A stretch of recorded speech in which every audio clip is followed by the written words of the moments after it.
पीछे प्रसंग चल रहा था कि बाबा अभी 5 वर्ष की अवस्था के होंगे कि एक संत भगवान आए उनके यहाँ भिक्षा मांगने के लिए।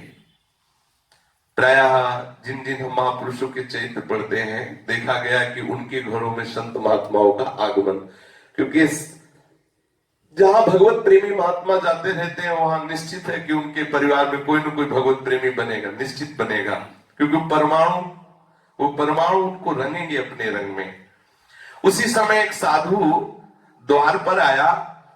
जब ये बच्चों के साथ खेल रहे थे, चक्रधर जी द्वार पर भिक्षा मांगी तो इनकी जन्मदात्री मां बड़े साधु सेवी थी। साधु को देखते ही वो उत्साहित हो जाती थी, आनंदित हो जाती थी और जो चाहता भोजन है तत्काल देती। साधु सेवा की परायणता चक्रधर जी की मां की विख्यात थी। बहुत सुंदर भोजन बनाना, बड़े भाव से संतों को पवाना। गांव में यदि कोई साधु संत आते तो इन्हीं के घर भेजे जाते थे। द्वार पर भिक्षा मांगने के लिए जो साधु आए बड़े तेजस्वी थे, उनके मुखमंडल पर बड़ी कांति थी। वे द्वार पर आए तो थे, भिक्षा मांगने पर एकटक दृष्टि चक्रधर जी के ऊपर थी जो खेल रहे थे। यही पूज्य श्री राधा बाबा थोड़ी देर तक एकाग्र दृष्टि से उनको देखते रहे। भिक्षा मिल गई, वो चले गए। उनकी से एकाग्र दृष्टि का प्रभाव चक्रधर जी पर बड़ा विलक्षण पड़ा। ये दृष्टिपात का चमत्कार ये हुआ कि वो खेलना छोड़ करके घर के द्वार पर आकर आसन बांधा, पलथी मार के बैठ गए, आंख बंद की, बस राम राम राम राम राम राम राम राम राम राम राम राम ऐसा शुरू कर दिया। आंखें बंद हैं, आंसू की धारा चल रही, मुख से निकल रहा राम राम राम राम राम राम। घर वाले तो घबराए कि बाबा जी क्या जादू कर गया, बच्चा तो अभी खेल रहा था अब तो राम राम बोल रहा है। घर वालों का चिंतित होना स्वाभाविक था, पर चक्रधर तो अपनी शुद्ध बुद्ध खोए हुए बस राम राम बोले जा रहे थे। थोड़ी देर बाद भाव शमित हुआ, प्रकृतिस्थ हुए। उन महासिद्ध साधु ने अपना पावन दर्शन देकर इस कोमल हृदय पर भगवत भक्ति का अमोघ प्रभाव डाल दिया। ये जीवन अब यहां से प्रतिपल बढ़ता ही चला गया भगवत मार्ग में। चक्रधर बचपन में पाठशाला तो जाते पर पढ़ना अच्छा ना लगता। ये पढ़ो वो पढ़ो, चुपचाप वो सोचते कि बैठ के अगर एकांत मिले और राम राम राम राम रटते रहे तो अच्छा है। तो बहुत मतलब प्रवीण थे, बुद्धि के बहुत प्रवीण थे और चंचलता भी बहुत थी।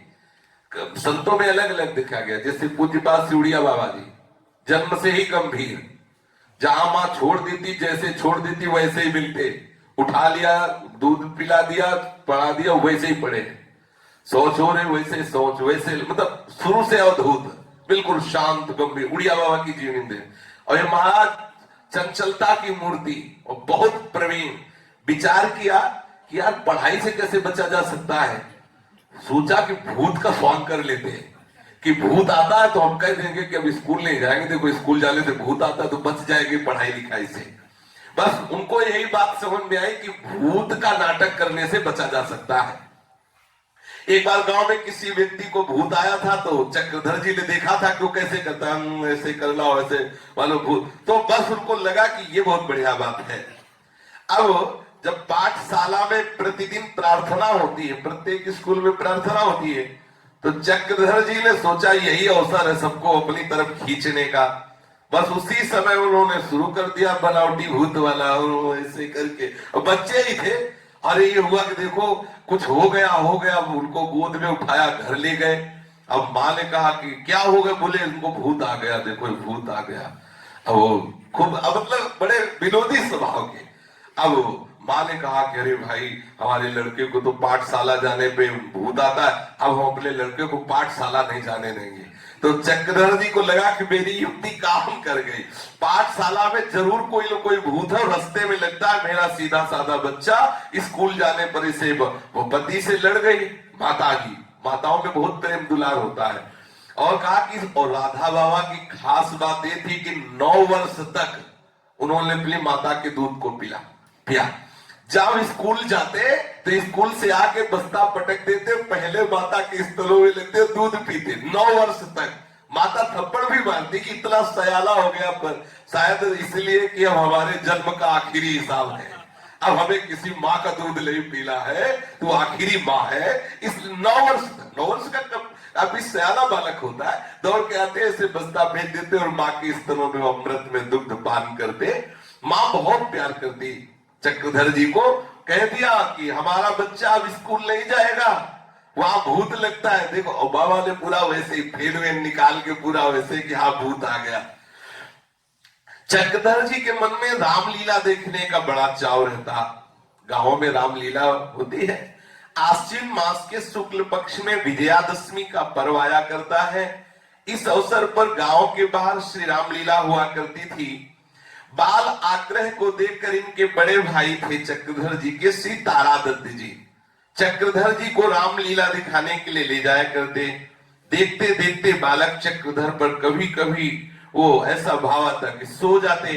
तब तारादत्त जी रामलीला के मेले से अपने कंधे पर उठाकर चक्रधर जी को लाया करते।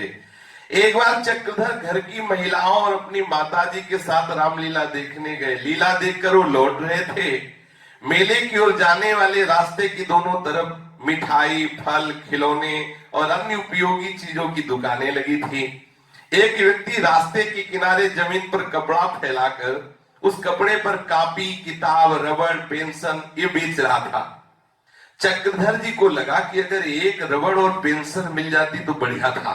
कांधे पे मां के बैठे थे, तो उनको लगा कि भगवान से प्रार्थना करने पर बात बन जाती है।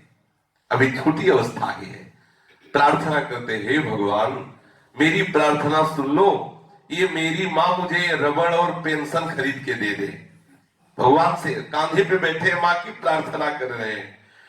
माँ समीप जब पहुंची तो बोले, ये रबड़ पेंसिल कितने की है? उनसे बात की, खरीद के कहा, ले चक्रधर तेरे लिखने के काम में आएगी। वो तो गंभीर हो गए अंदर से कि मैं अभी प्रार्थना कर रहा था, मेरी प्रार्थना मेरे भगवान ने सुन। बाबा जब संत हो गए तो एक ग्रंथ में लिखा परमार्थ के सरगम में कि मुझे भगवत प्रार्थना का तत्काल फल मिला। बच्चेपन में उसी समय से मुझे विश्वास दृढ़ होता चला गया कि मेरी बात भगवान सुन रहे हैं। जे ही रबड़ पेंसिल मिली, बस उनके हृदय में बात आ गई कि देखो मेरी बात, मेरी प्रार्थना भगवान ने सुनी और मुझे रबड़ पेंसिल दी। अब वो अंदर ही अंदर भगवान से अपनापन, अंदर ही अंदर प्रभु से मानसिक पूजा, प्रभु से मानसिक बातें, प्रभु का मानसिक स्मरण। बहुत नटखट स्वभाव भी था। एक दिन ये खेत के बगल से निकले, गांव में बड़े बड़े सुंदर खेत हैं, गन्ने के होते, गन्ने की खेती। गांव में बाल भोग चाय वाय का थोड़ी होता है, ऐसे ही निकल गए खूब। वहां तो इस समय जैसे है ना, जगह जगह आप कंडे के अलाव लगे मिलेंगे, आलू और शकरकंद की उसमें किसानों की, और गन्ने का रस बाल्टी में निकाला, 1 लीटर दही और सब चक्का अलग, यार टी चाय इडली पिए, बाल भोग हो गया। तो चक्रधर जी की आयु 8 वर्ष की होगी। बगल से निकले, बहुत सुंदर गन्ने के पेड़ होते हैं, देख के लगता है कि मतलब हाँ। तो उनके मन में आया कि तोड़ा जाए। एक मन में आया कि कोई देख लेगा, तो बोले नहीं तोड़ा जाए। फिर मन में आया क्यों, तुम्हारी तो है नहीं तो तुम क्यों तोड़ने की बात करो। मन ने विवेक पर हावी करके और तोड़वा लिया, गन्ना तोड़ा लिया।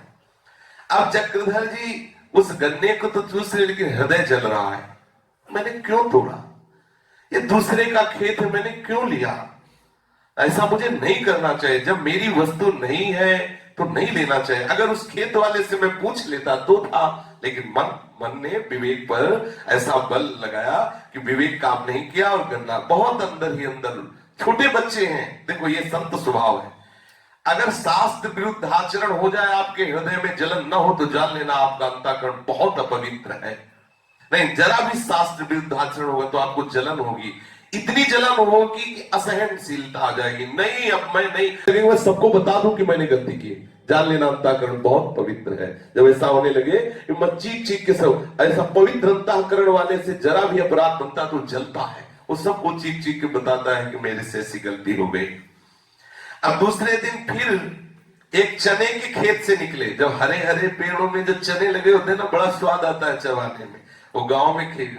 तो जब देखा चक्रधर जी ने तो मन ने कहा कि हाँ, चने उखाड़े जाए। फिर पूछा है क्या तुम्हारी चीज है जो उखाड़ी जाए? मन ने जवाब दिया नहीं। फिर अंदर से प्रश्न हुआ जिसकी ये वस्तु है क्या उससे पूछ करके लिया? मन ने कहा नहीं। मन ने पुनः कहा कि जिसकी वस्तु उसके बिना पूछे उसकी वस्तु ले लेना एक ऐसी क्रिया हो रही है, ये काम किस रूप में गिना जाए? ये सब क्या मेरे से हो? कभी गन्ना तोड़ लेना, कभी किसी के खेत से चना ले लेना। बहुत हृदय में पश्चाताप हुआ और उसी समय नियम लिया कि जीवन में मैं किसी की वस्तु नहीं लूंगा। अगर कभी ऐसा अवसर आया तो पूछूंगा, बिना पूछे मैं किसी भी तरह से किसी की वस्तु नहीं लूंगा। बाल्यावस्था में ही बाबा ने ऐसा नियम लिया। साल 1920 ईस्वी की बात है कि चक्रधर की आयु 7 वर्ष की। पाठशाला पढ़ने जाया करते थे। पाठशाला में एक पीरियड ड्रिल, शारीरिक व्यायाम का हुआ करता था। ड्रिल हाँ, शारीरिक व्यायाम का हुआ करता था। इस पीरियड में पाठशाला की विद्यार्थी एक पंक्ति में खड़े करवाए जाते थे। पंक्तिबद्ध विद्यार्थियों से मार्च करवाया जाता था। बहुत बड़ी बड़ी आयु के विद्यार्थी पंक्ति में खड़े होते। ऊंचाई की दृष्टि से चक्रधर लगभग सबसे छोटे थे और प्रायः पंक्ति के अंतिम छोर पर उनको खड़ा होना पड़ता था। उस समय धोती, अब पंडित के घर में तो धोती ढीली ढाली रहती। मार्च करते समय धोती छूटती तो बार बार संभालते, बार बार बांधते। ड्रिल मास्टर्स प्रायः कहा करते थे, अरे पंडित ठीक से धोती संभाल ले। तो बाबा बच्चे ही थे, वो ज्यादा समय धोती संभालने में ही लगता। ड्रिल मास्टर साहब के कहने पर वो कुछ तो अपनी धोती संभालते थे और कुछ अपने हाथ से धोती पकड़े पकड़े ड्रिल किया करते थे। एक बार पाठशाला में खेल प्रतियोगिता हुई।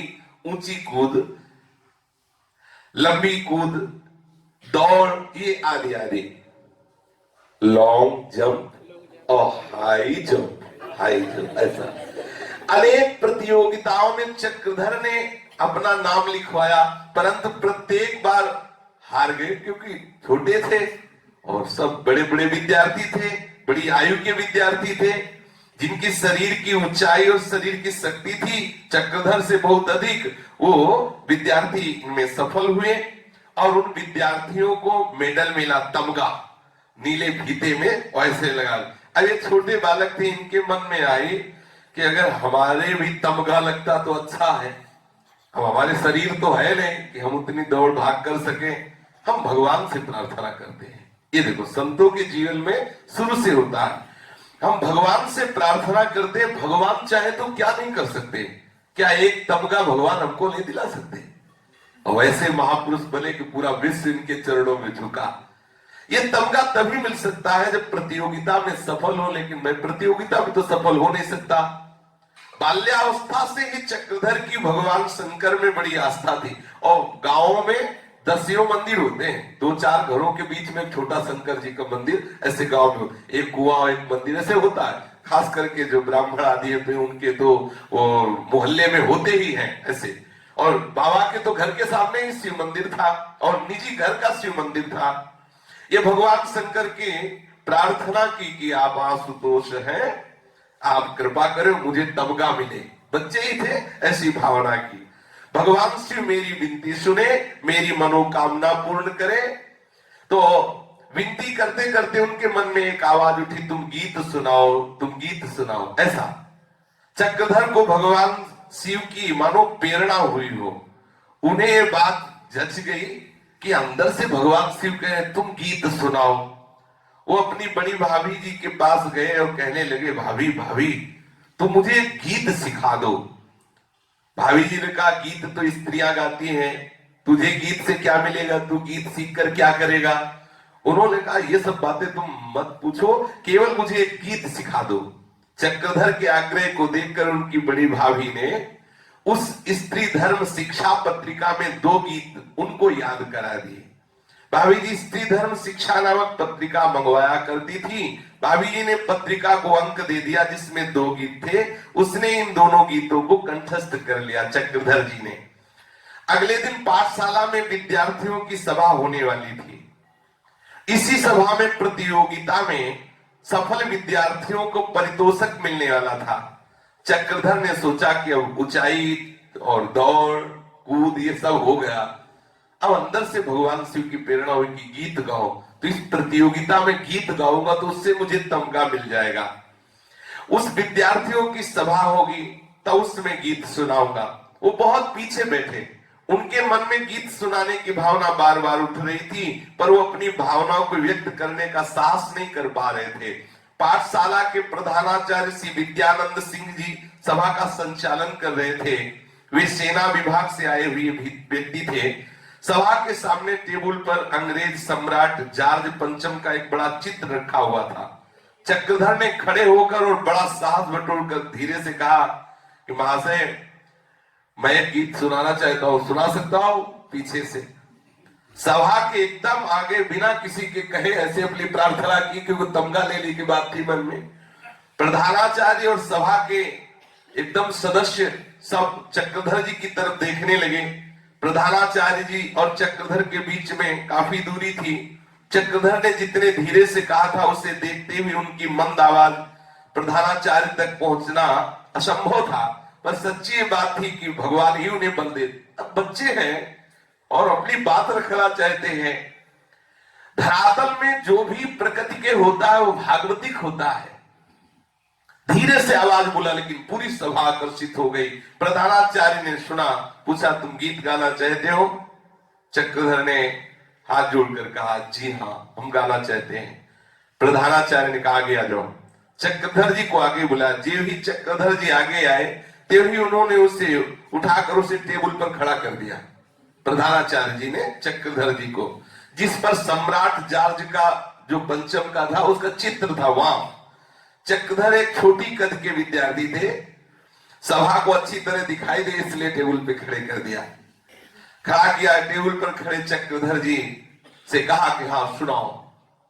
उन्होंने एक अपनी भावी से पद याद किया था, सुध लीजिए प्रभु क्यों बिसारा हमें, सुध लीजिए प्रभु क्यों बिसारा हमें। यही था उस गीत की प्रथम पंक्ति, यही थी जो चक्रधर जी ने गाया। पूरा पद याद नहीं। चक्रधर ने ऐसे भाव से गाया, ऐसे डूब के गाया, मानो लग रहा था कि चक्रधर नहीं गा रहे, शायद है कि चक्रधर ही गा रहे हो। पूरा वातावरण आनंद से मगन हो रहा है। छोटा सा बालक सुध लीजिए प्रभु क्यों बिसारा हमें, ऐसे गान कर रहे। चक्रधर के कंठ से मानो भगवान गा रहे हो। सारा वातावरण आनंदित और सब चक्रधर से आकर्षित हो रहे। सारे विद्यार्थी, सारे अध्यापक, सबके हृदय में चक्रधर के प्रति एक विशेष आकर्षण। गीत सुनकर प्रधानाचार्य की आंखों में आंसू भर आए, क्योंकि गीत ही ऐसे था, सुध लीजिए प्रभु क्यों बिसारा हमें। गीत के समाप्त होने पर खड़े हो गए और चक्रधर जी को हृदय से लगाया और घोषणा कर दी कि पारितोषिक वितरण का कार्यक्रम आरंभ होने के पहले ही मैं सबसे पहला पुरस्कार, जो ऊंचाई कूदाई सबका सबसे पहला पुरस्कार मैं इस बालक को प्रदान करता हूं। प्रधानाचार्य जी ने ये देखो भगवान की प्रार्थना की थी कि मेरे भी तमगा लगे, तो भगवान ने ऐसा घोषणा कर दी। एक बड़ा सुंदर तमगा जो नीले फीते पे बंधा और स्वर्ण का पानी फिरा हुआ, वो कमीज में लटकते हुए ऐसे ऐसे लगा दिया। देखा चक्रधर जी बहुत प्रसन्न हुए। उनके हृदय में और शिव भक्ति बढ़ी। भगवान शंकर की कृपा से मैंने पहला अनुभव पेंशन और रबर, दूसरा अनुभव इस तमगा का। चक्रधर जी के हृदय में बहुत ही कृतज्ञता प्रकट हो रही भगवान के प्रति। बार बार विनती कर रहे कि प्रभु आप मुझे इतना प्यार करते हैं, हमारे इतने मनोरथ पूर्ण करते हैं। प्रधानाचार्य ने पूछा क्या और भी कोई गीत आता है? चक्रधर ने कहा हाँ एक और आता है। फिर उन्होंने दूसरा गीत सुनाया जो भाभी से याद किया था। सभा के बाद सहपाठियों से चक्रधर को बहुत सराहना मिली। प्रत्येक विद्यार्थी पर सराहना करता, इतना सुंदर गान कर लेते हो, हम लोगों को तो पता ही नहीं था। घर आकर चक्रधर ने तमगा अपनी मां को दिखाया। पुत्र की सफलता और प्रसन्नता को देखकर मां हृदय से चक्रधर को लगा लिया। एक प्रसंग छात्रवृत्ति को लेकर है। सरकार की ओर से श्रेष्ठ विद्यार्थी को छात्रवृत्ति मिलने वाली थी। श्रेष्ठ विद्यार्थी वही कहलाता था जो परीक्षा में सर्वाधिक अंक प्राप्त करे। चक्रधर छात्रवृत्ति पाना चाहते थे, पर उनके लिए समस्या थी कि गणित में वो किसी प्रकार से भी पास नहीं हो सकते थे, गणित ज्यादा काम नहीं करती थी, गणित पर अत्यधिक कमजोर थे। उनको तो एक ही उपाय था, भगवान शंकर। तुरंत उन्होंने भगवान शंकर से अर्जी लगाई कि इस बार गणित में हमें पास कर दो। गणित में प्रार्थना करते ही मन में बात आई कि अपने भाई से गणित के 10-12 प्रश्न पूछ लो, उन्हीं में से कोई एक ऐसा प्रश्न होगा जो तुम्हें वहां पूछा जाएगा, तुम उसमें पास हो जाओगे। ऐसी अंदर प्रेरणा हुई। बस वो अपने बड़े भाई से बोले कि देखो तुम 9-10 प्रश्न जो है वो हमें सिखा दो। उनका गणित के 9-10 प्रकार के सवाल, 9-10 के प्रश्न पत्रों को हाथ में लेकर 9-10 साल के जितने थे, 9-10 साल के, सब में से बार बार सुंदर सुंदर प्रश्न निकाल के बड़े भाई ने उनको समझाया कि देखो ये गणित का सवाल ऐसे लगता है, ऐसे हल होता है। अब क्या, जो जो प्रश्न वो बताते जा रहे थे, जिनका उत्तर बताते, बड़ी एकाग्रता से चक्रधर जी ज्यों का त्यों सब अपने हृदय में बैठालते जा रहे थे। उनके हर्ष की सीमा नहीं, उसने सारे प्रश्न हल कर दिए। परीक्षा में चक्रधर पूर्ण सफल रहे, सरकार की ओर से उन्हें छात्रवृत्ति मिली। इस घटना से उन्हें भगवान शिव में और भक्ति पुष्ट हुई। तीसरी उनकी मांग, पहली थी कि रबड़ पेंशन मिल जाए, तो मां के कहा नहीं, लेकिन मां के हृदय में बैठकर भगवान ने दिलाया। दूसरी बात इनको है कि तमगा लग जाए, तो वो विधान बन गया। तीसरी बात, मैं गणित में पास हो जाऊं, मुझे छात्रवृत्ति मिले, वो भी बात बन गई। पाठशाला में पहले ABC के नाम से हुआ करती थी। कक्षा C में उत्तीर्ण होकर कक्षा B में जाना होता था, और कक्षा B से कक्षा A में। गणित छोड़कर अन्य सभी विषयों में चक्रधर बड़े अच्छे थे, सभी विषयों में वो बड़े अच्छे अंक लाते थे। बस गणित में अत्यधिक कमजोर होने के कारण अनुत्तीर्ण रहते थे। भले गणित में अनुत्तीर्ण होते, पर अन्य विषयों में अच्छे अंकों से उत्तीर्ण होने के कारण पाठशाला के प्रधानाध्यापक चक्रधर जी को प्रोन्नति देकर अगली कक्षा में चढ़ा देते। अब पाठशाला की अंतिम कक्षा में उत्तीर्ण होने के लिए सभी विषयों में कम से कम 33% अंक लाना आवश्यक था। चक्रधर को लगा कि मैं अब अवश्य ही अनुत्तीर्ण फेल हो जाऊंगा। फिर उन्होंने भगवान शिव से प्रार्थना प्रारंभ की कि गणित में मेरे कम से कम 33% अंक आ जाए। आप ध्यान देकर इसमें चिंतन कीजिए कि बाल्यावस्था से हर बात बनाने के लिए केवल प्रभु का आश्रय है। यह है महापुरुषों की जीवनी। भगवान शिव से प्रार्थना की कि मुझे पास होने के लिए कम से कम 33% अंक अवश्य आ जाए। ऐसा होता है, जो स्कूल में एक मास्टर थे, उनमें जरा सी गलती हो जाए तो बहुत मारते थे, बांस की छड़ी होती थी। तो जिस दिन होता कि आज वो मास्टर सुनेंगे, तो उस दिन होता था कि हनुमान जी तुम्हें 5 रुपया का प्रसाद सुना के पिटाई। ऐसा अगर पिटाई से बच जाते थे तो बस पक्का विश्वास हो जाता था कि हनुमान, ऐसा बच्चापन में होता है कि ऐसा वो अपने ठाकुर मना लिए जाते हैं। तो उन्होंने प्रार्थना की कि 33% अंक अवश्य आ जाए। भगवान शिव की कृपा से उनकी बात बन गई। परीक्षा में गणित के अंदर 33% अंक मिले, चक्रधर जी उत्तीर्ण हुए। इससे भगवान शिव पर और विश्वास बढ़ा। सबसे ज्यादा भगवान शिव के प्रति समर्पण का भाव तब बढ़ा। सन 1924 की बात है। गांव में कथावाचक आए हुए थे। कथा के प्रवाह में वो कह रहे थे, सादर शिव कहूं शीस चढ़ाए, एक एक के कोटि न पाए। जो रावण भगवान शिव की आराधना में अपनी गर्दन काट के रखता था, बड़ा विचित्र सेवक था भगवान शिव का, गर्दन काट के भगवान शिव के लिए रखता था। ये बड़े भाव से सुन रहे थे चक्रधर जी कि शिव को प्रसन्न करने के लिए रावण ने अपनी गर्दन काट काट करके भगवान शंकर को चढ़ाया।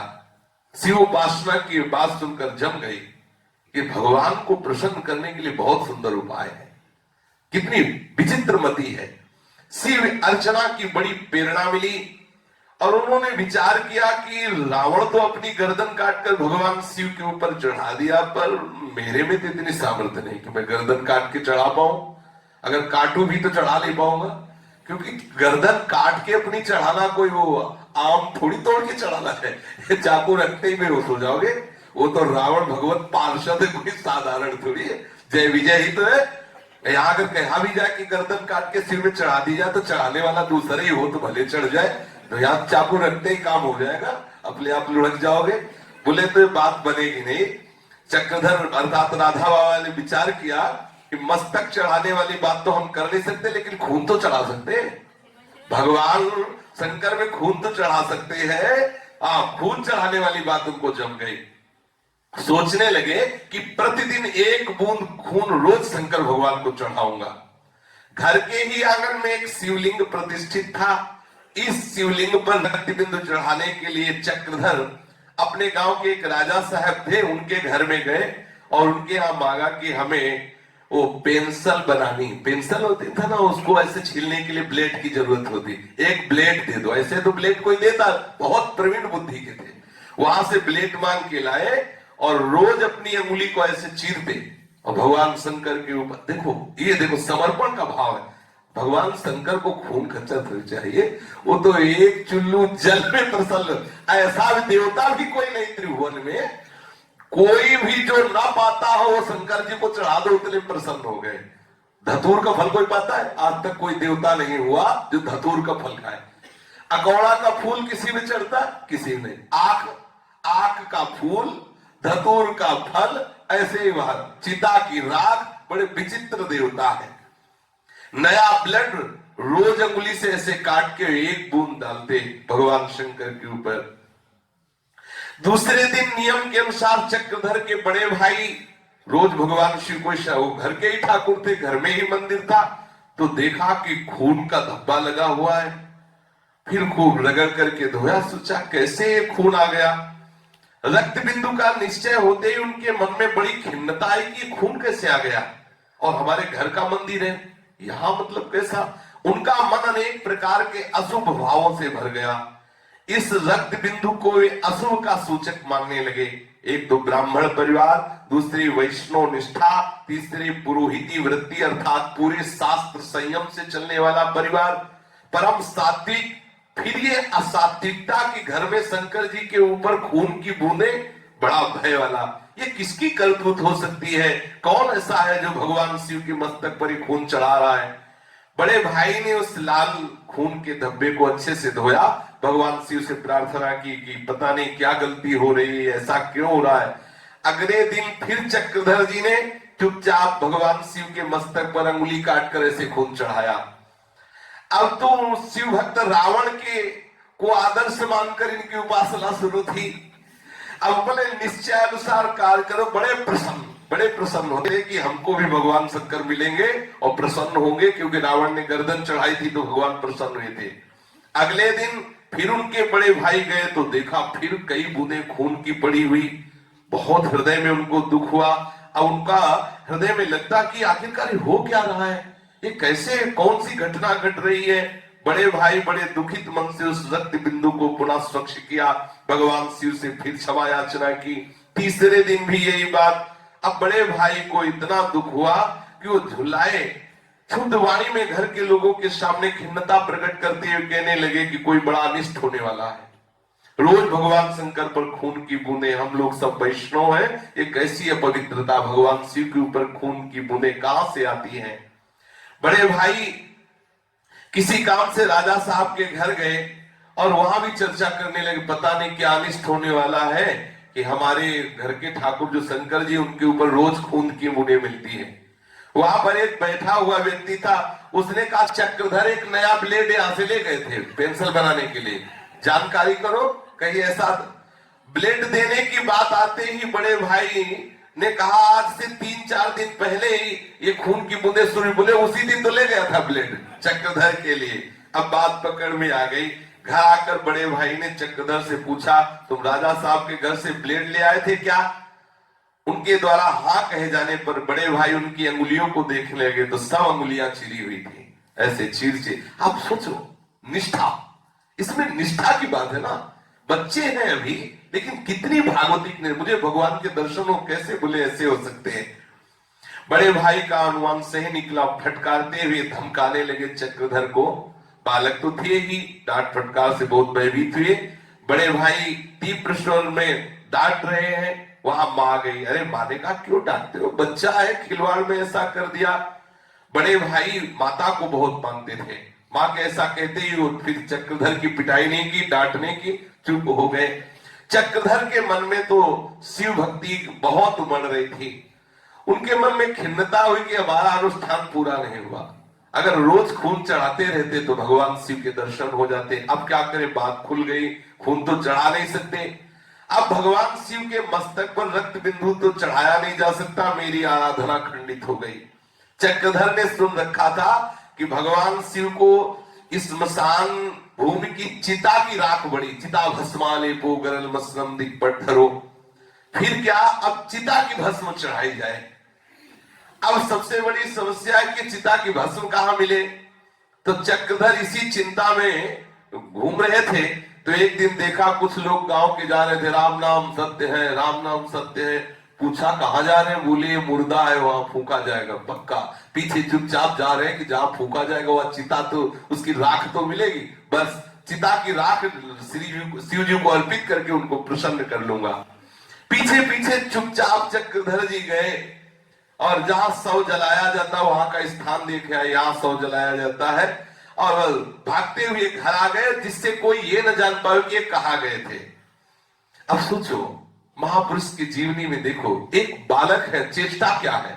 और यहाँ छोटे छोटे बालकों की चेष्टा होती, खेलना कूदना। आने में बड़ी शीघ्रता की, फिर भी देरी हो गई। माँ ने डांटते हुए पूछा, देरी कर, वो तुरंत उस बात को घुमाते हुए माँ को फुसला करके दूसरी बात में, वो बातें ही नहीं। ऐसा दूसरे दिन अकेले बड़े प्रसन्न मन से उस स्थान की ओर जा रहे। आज चिता की राख लाएंगे और भगवान शिव पर चढ़ाएंगे। जहां उस शव का दाह हुआ था, चक्रधर का मन बहुत अधिक डरा हुआ था। वो यही सोच रहे थे कि हमने सुना है कि स्मशान भूमि में भूत भी रहते हैं, ऐसा ना हो कि हम जीव ही चिता की राख ले, भूत हम पे सवार हो जाए। अब बच्चे ही तो है, भूत कहीं ऐसा ना हो कि मेरा पीछा कर ले। अब भगवान शिव को रिझाना है तो चिता की राख लेनी ही है। दोनों बातें रखनी है कि चिता की राख भी लेनी है, इस स्मशान में भूत रहता है, वो भूत हमारे ऊपर चढ़े ना। मैं तो भगवान शिव की उपासना के लिए चिता भस्म लाने जा रहा हूं, तो क्या भगवान शिव मेरी रक्षा नहीं करेंगे भूत से? ऐसा मन में बात आई। भूत के भय से मन बड़ा आतंकित था, पर शिव उपासना करने के लिए प्रबल भावना थी कि चिता की राख चढ़ानी ही चढ़ानी है भगवान शंकर पर। डरते डरते चक्रधर जी चिता की भस्म लेने के लिए स्मशान पहुंचे। पहले ही देख गए थे कि वहां चिता जलाई गई है। अब राख की तरफ हाथ बढ़ा रहे हो, आसपास देखते जा रहे, भूत तो नहीं ऊपर आ रहा हमारे बच्चे। ये प्रतिक्षण बड़ी भयावनी चिंता है कि इधर हम राख में हाथ लगाए, उधर भूत आके हमारे ऊपर बैठ जाए तो ये ठीक नहीं होगा। फिर तो जीवन से हाथ ही धोना पड़ेगा। तो शंकर जी मिलके फिर क्या होगा? अगर भूत आ गया, मुझे मार गया, तो फिर तो बात बनेगी नहीं। अब मुट्ठी में चिता की भस्म धीरे से ऐसे देखते जा रहे हैं, ऐसे चिता की भस्म जेवी ऐसे आई, मुट्ठी बारे खूब भागे जोर से कि भूत न पकड़ पावे हमको, भूत न मार पावे। और बस सुन रखा था कि हनुमान जी का नाम लेने से भूत नहीं चढ़ता। तो चिता की राख हाथ में लेके और बस भूत पिशाच निकट नहीं आवे, महावीर जब नाम सुनावे, जय जय जय हनुमान गुसाई कृपा करो गुरुदेव की लाई, जय जय जय हनुमान गुसाई कृपा करो, आंख मूंद के भागे वहां से। निरंतर जय हनुमान जय हनुमान जय हनुमान करते हैं। क्योंकि बच्चापन में होता है ना कि जो बात दिमाग में बैठ गई वो बैठ गई। अब ये तो पक्की बात है, बच्चापन में सिखाया जाता है जो पवित्र घरों के होते हैं कि जहां तुम्हें भय लगे हनुमान जी बोलना, भय नहीं लगेगा। ऐसा हम लोगों को भी सिखाया गया।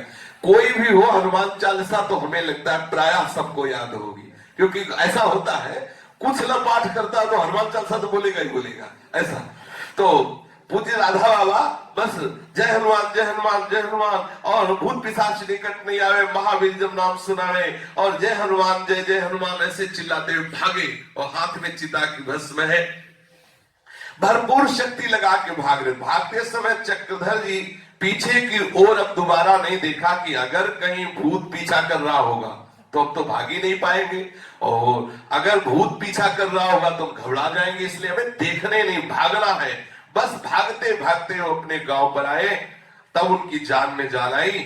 और घर पहुंचकर चक्रधर जी ने सांस ली और भगवान शिव पर वो चिता की भस्म चढ़ाई।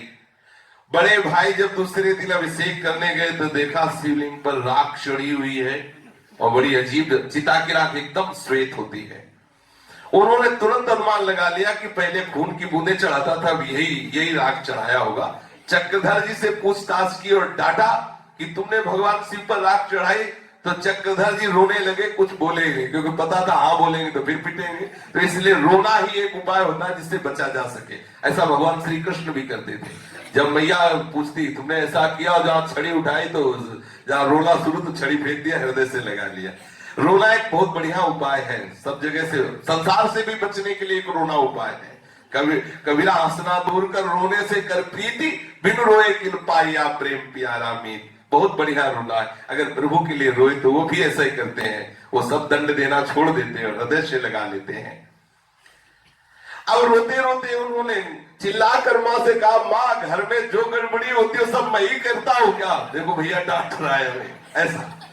इतना कहकर वो और भी जोर जोर से रोने लगे। रोना सुनकर मां भागती हुई आई और चक्रधर जी का पक्ष लेकर बड़े भाई से कहने लगी, तुमको चैन नहीं होती, जो गलती होती सब हमारा ये चक्रधर ही करता, बस इसी को डांट, इसी को चक्रधर जी मां की गोद में। ऐसे ही ठाकुर जी करते हैं। यदि आप ठाकुर जी से प्यार करो तो करो सदा तिनके रखवारी, जिम बालक राखे महतारी। मां के कारण एक बार फिर चक्रधर जी का बचाव हो गया। चक्रधर के द्वारा की गई शिव उपासना पारिवारिक परंपरा के अनुसार विधि विहित तो नहीं थी, परंतु इतना सत्य है कि भगवान शिव ने इनकी पूर्ण श्रद्धा को विकासित कर दिया।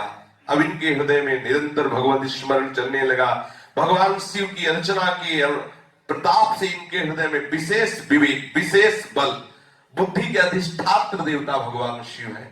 अगर भगवान शिव कृपा ना करें तो बुद्धि का विकास न, उन्हीं की कृपा से बुद्धि का विकास होता है। जो भी जितना भी बड़ा ज्ञानी हुआ है उसके ऊपर भगवान शंकर की कृपा रही, क्योंकि भगवान शंकर ज्ञान के समुद्र है और अथाह ज्ञान के गुरु भी है। वंदे बुद्धमयम् नित्यम गुरुम शंकर रूपिणम। बिना भगवान शिव की कृपा के अहम का नाश नहीं होता। बिना अहम नाश से भगवान के चरणों में दैन्य भाव की भक्ति नहीं होती। इसलिए औरव एक गुप्त मत सवै कहाओ कर जोर, शंकर भजन बिना नर भगति न पावे मोर। शिव द्रोही मम दास कहावा, सो नर मुझ सपने नहीं भावा। परिस्थिति शांत हुई। अवसर पाकर बड़े भाई ने चक्रधर को फिर प्यार पूर्वक समझाया कि देखो अपने लोग वैष्णव हैं, भगवान शिव को ये सब नहीं चाहिए। वो तो इतने करुणामय, प्रणाम मात्र से रिझ जाते हैं, एक चुल्लू जल से रिझ जाते हैं, एक पुष्प से रिझ जाते हैं। तुम स्तुति करो, वंदना करो, प्रणाम करो, जल चढ़ाओ, ये क्या तुम्हारे मन में आ गया? खून चढ़ाते हो, चिता की भस्म चढ़ाते हो। वैष्णव जन है, सात्विक भावना से भगवान शिव की उपासना करो। ऐसा चक्रधर जी को शिक्षा दी। प्यार से दी हुई शिक्षा का प्रभाव पड़ा। जीवन भर उन्होंने अपने इस भाई को याद रखा कि कभी मुझे सात्विकता से विलग कोई पूजा पद्धति स्वीकार नहीं करनी। गांव के जो सनातन धर्मी जन होते हैं उनमें सत्यनारायण कथा की प्रथा है ही। तो मां बहुत प्यार करती थी बाबा से, इसलिए बाबा को एक दिन व्रत रखवाती थी।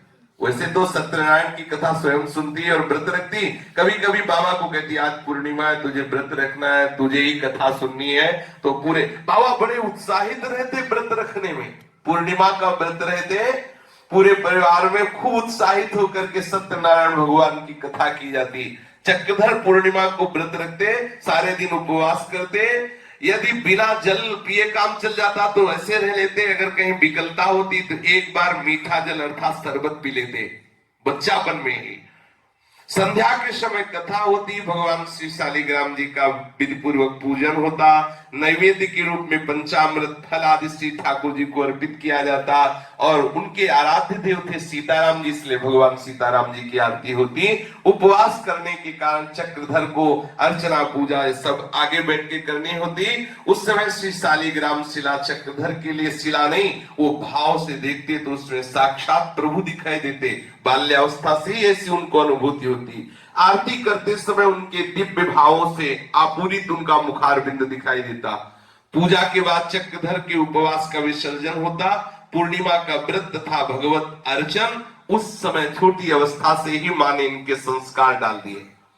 बचपन में जब कोई मनोनुकूल बात ना हो तो बालक रूठ जाता है, ऐसा स्वभाव था बाबा का भी। जहां कोई मनोनुकूल बात ना होती तो रूठ, और बड़े जिद्दी स्वभाव के, मन के अनुसार काम ना हुआ तो बस रूठ गए और जिद करने लगे। यदि मन में कोई बात ठान ली तो होनी ही है, अब चाहे जैसे हो, ऐसा स्वभाव था। ठान लिया और ठान लिया।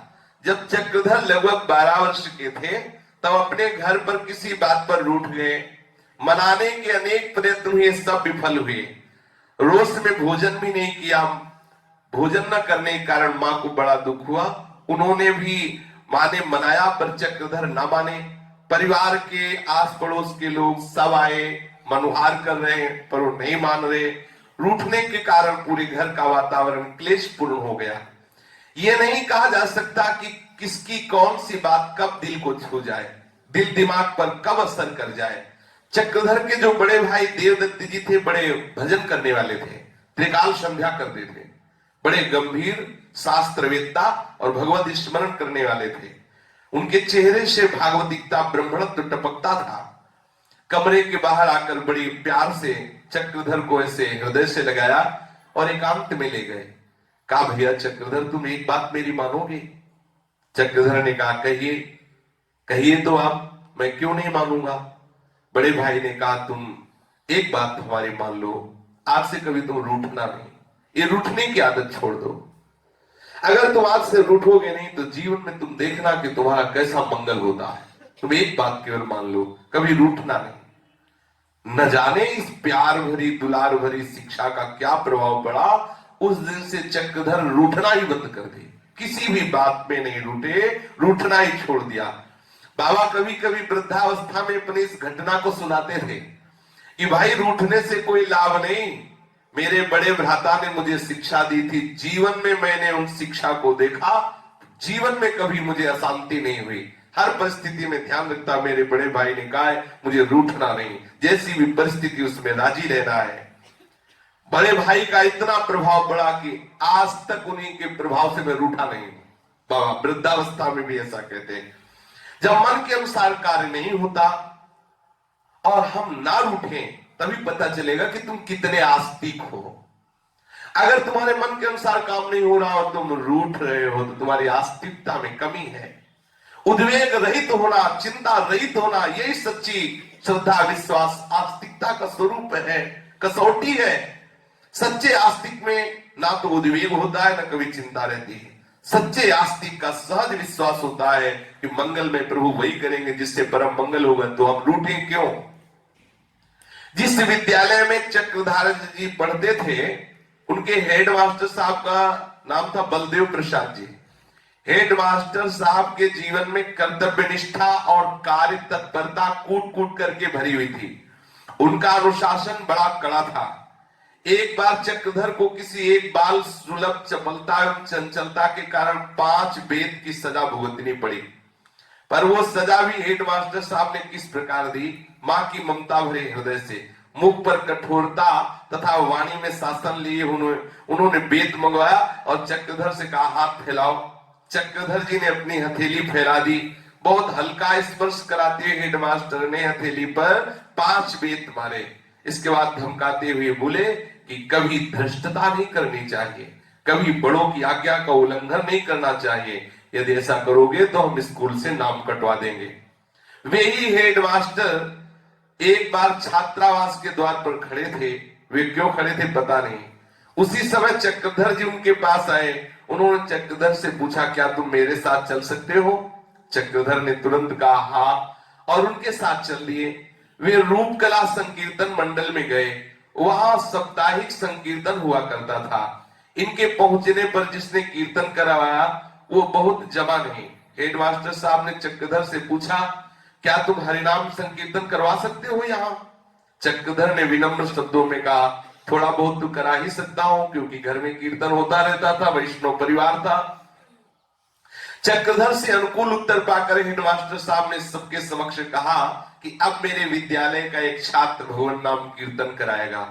कीर्तन कराने के लिए चक्रधर सामने आए और उसने सभी उपस्थित लोगों से निवेदन किया कि मैं जैसे जैसे कहूं वैसे वैसे आपको बोलना है। मैं जितना जितना कहूं उतना उतना ही आपको बोलना है। जो लोग स्वर में स्वर नहीं मिला सके उनसे प्रार्थना है कि मन ही मन भगवान नाम कीर्तन करें, लेकिन मेरे साथ ना बोले, क्योंकि स्वर भंग होने पर बात नहीं बनेगी।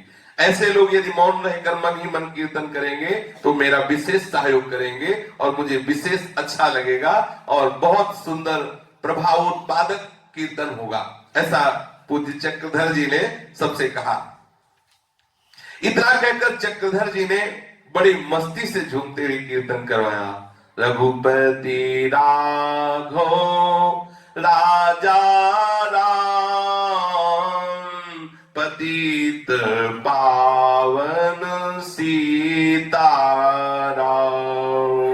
रघुपति राघव राजा राम, पतित पावन सीताराम। रघुपति राघव राजा राम, पतित पावन सीताराम। पूज्य श्री महात्मा गांधी जी का एक प्रसिद्ध कीर्तन है। बड़ी बड़ी जगह अद्भुत अद्भुत चमत्कार भगवान नाम का दिखाया श्री महात्मा गांधी जी ने। ये जो अंग्रेज लोग जानते भी नहीं कि भगवान नाम क्या होता है, उनकी सभा में खुला छाती जाके भारतीय महात्मा ने दिखा दिया। महात्मा गांधी बहुत बड़े भगवान नाम जापक, भगवान निष्ठ महापुरुष, दिखा दिया कि भगवान नाम में कितना चमत्कार होता है। एक कोई ऑफिसर आया था, उसने कहा सीधे गोली मारो। ये कौन है? महात्मा गांधी, जो हमारे मतलब विधान के प्रतिकूल चेष्टा करता है, संविधान बनाता है। डायर दो, क्या नाम था उसका, जनरल डायर जो भी हो। तो महात्मा गांधी जी ने जब ये बात सुना तो सुबह वो गए उसके ऑफिस में, एक हाथ में गीता, ऐसे वस्त्र डाले हुए, जो उसने सामने से देखा कि बिल्कुल वैसी आकृति जैसे सुन रखा, निर्भय होकर महात्मा गांधी गए और कहा सुना है कि तुम ऐसा निर्णय करते हो कि महात्मा गांधी को गोली मार दिया जाए, तो हम सोचते हैं आपको प्रयास क्यों करना पड़े, हम आपके ऑफिस में आए हैं, आप हमें गोली मार दीजिए। जे भी महात्मा गांधी को उसके होश उड़ गए। गोली मारने की तो बात जाने तो जैसे यंत्र खड़ा रहे, उसकी सामर्थ्य नहीं थी कुछ बोल सके। महात्मा गांधी ही बोलकर वापस चले, कोई कुछ नहीं, कुछ नहीं। ये भगवान नाम की अपार सामर्थ्य। चक्रधर बाबा ने बड़ा सुंदर कीर्तन 25 मिनट तक ये करवाया। सुंदर भाव में डूबे हुए सभा बंध गया। चक्रधर जी ने देखा कि हेड मास्टर साहब के कपोलों से आंसुओं की धारा बह रही है। हेड मास्टर साहब ये भक्त स्वरूप, चक्रधर को बड़ा आश्चर्य हुआ कि जो 5 वेद मारे थे वही आज रो रहे। कहा तो विद्यालय का वो कठोर इनका दंड विधान, और कहा भगवान नाम में इतनी प्रीति, इतना हृदय कोमल। संकीर्तन के बाद हेड मास्टर ने चक्रधर जी को हृदय से लगाया और चक्रधर जी से पूछा, चक्रधर क्या तुम प्रति सप्ताह थोड़ी देर के लिए कीर्तन में आ सकते हो? चक्रधर जी ने साहस स्वीकृति प्रदान कर दी।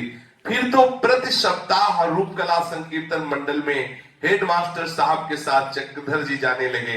इतना ही नहीं, चक्रधर के प्रति हेड मास्टर का संपूर्ण वात्सल्य बढ़, जैसे अपना पुत्र ऐसा प्यार करने लगे पूज्य श्री राधा बाबा के प्रति। क्योंकि जो भगवान नाम जापक है, जो भगवत कृपा पात्र है, जा पर कृपा राम की हुई, ता पर कृपा करे सब कोई। शेष चर्चा आगे। श्री राधा वल्लभ लाल की जय।